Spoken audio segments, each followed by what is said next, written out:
Para hindi malasin ang inyong tahanan at mawala ang mga kamalasan na pinagdadaanan niyo po sa ngayon, maglagay po kayo ng isang basong tubig na meron 3 bawang sa inyo pong CR. Hayaan nyo lamang po siya dyan hanggang sa lumago po yung bawang, at kung gusto nyo po, kapag lumago na po siya po ay itanim po ninyo. Ang dulot niyan ay swerte. Kung kayo po ay maglalagay, 3 butil lamang po ng bawang, kahit hindi nyo na alisan po siya ng pinakabalat po niya, makakatulong po siya para ma-cleansing ang inyo pong tahanan.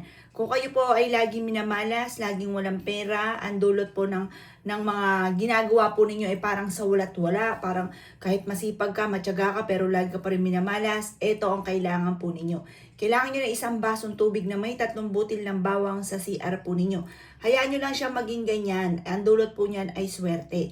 Makakatulong po ito upang sa ganon, kapag may mga kamalasan na paparating, na itataboy na po niya. Kapag naman po mga bossing ko na may paparating na blessing, tutulungan kayo niya para tuloy-tuloy ang pasok ng blessing mga bossing.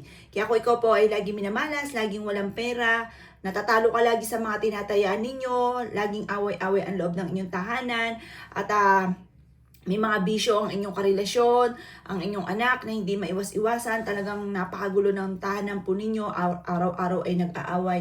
Ito po ang wag na wag ka magpapawala, kasi ito, mabisa po siyang panghatak ng swerte.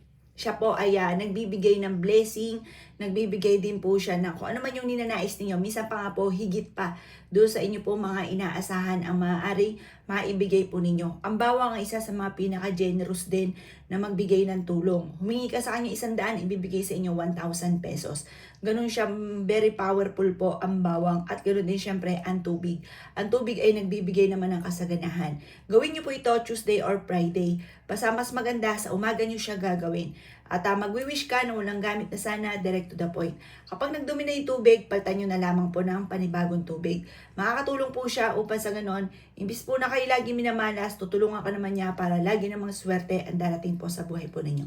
Kung gagawin nyo to, lagi kang positive, at positive din po ang mga magaganap.